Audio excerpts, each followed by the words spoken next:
We've sifted through the massive Amazon Prime catalog and plucked out the best original shows you should add to your binge list right away. Some of these have already established themselves as modern classics, while others are the hidden gems you've been searching for. Here are our favorites. Miriam Midge Maisel is your typical 1960s New York City housewife. That is, until her husband, a junior executive and amateur comedian, is exposed for stealing jokes and cheating on her.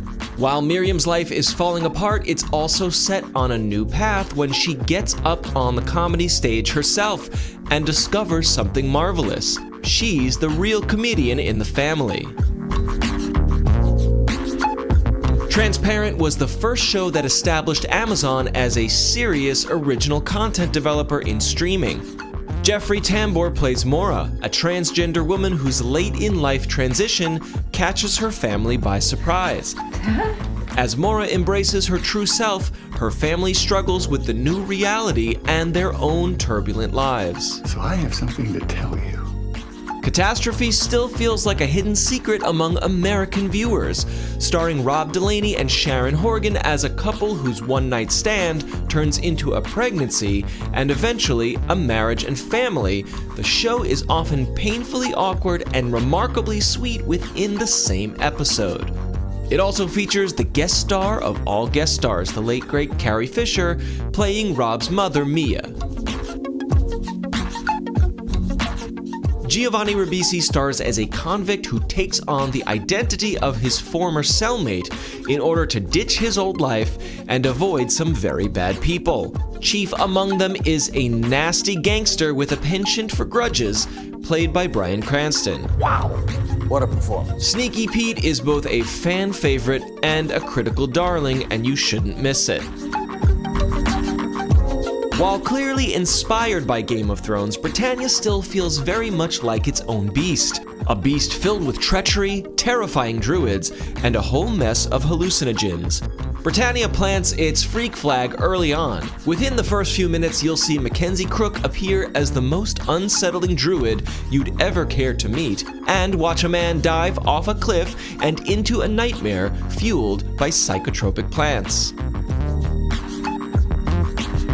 Set during the mid-1960s, The Last Post follows life in and around a unit of Royal Military Police operating in the port city of Aden, now part of the nation of Yemen.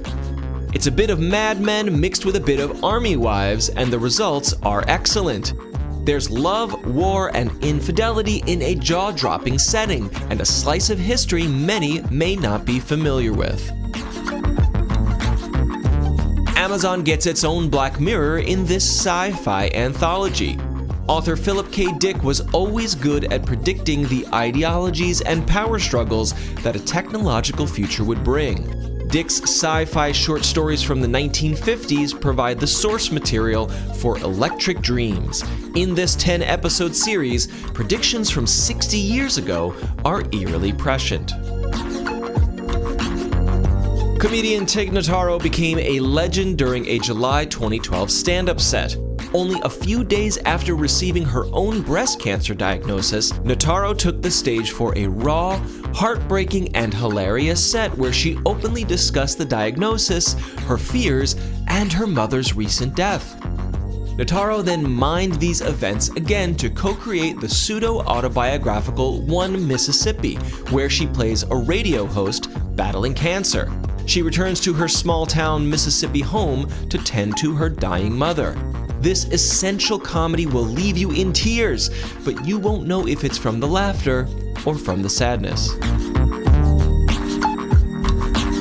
The Man in the High Castle asks the question, what if the Axis powers had won World War II and divided a conquered United States between them, half for Germany and half for Japan? It's based on the classic novel by Philip K. Dick and investigates what the world would look like several decades after the initial shock has worn off and life has settled into a routine. And what if some of the rebellious minds of that world began to suspect that this is not how it's supposed to be? Mozart in the Jungle is not your average TV show. It's set behind the scenes of a major symphony and tracks the push, pull, and politics of what makes an orchestra tick. Specifically, the relationship between a young oboist and a passionate conductor. The beloved cult classic The Tick has already birthed a cartoon and a short-lived Fox sitcom, but this new iteration from Amazon feels very different. The goofball antics of earlier versions are still on display, but The Tick's mix of childlike enthusiasm and good-natured dim-wittedness are front and center. This version of the story is shaded by the titular character's past traumas and the ongoing neuroses they've spawned. It's the most mature and nuanced riff of The Tick that we've seen yet, even though it's still silly and fun as hell. Those are our picks for the best Amazon original series to stream right now, but if we missed one of your favorites, please let us know in the comments down below. If you're still not sure what to binge tonight, check out our other streaming guides linked here for our favorite movies, series, classic shows, and documentaries. And be sure to subscribe to get more of our streaming guides in the future. Thanks for watching, and we'll see you in the next one.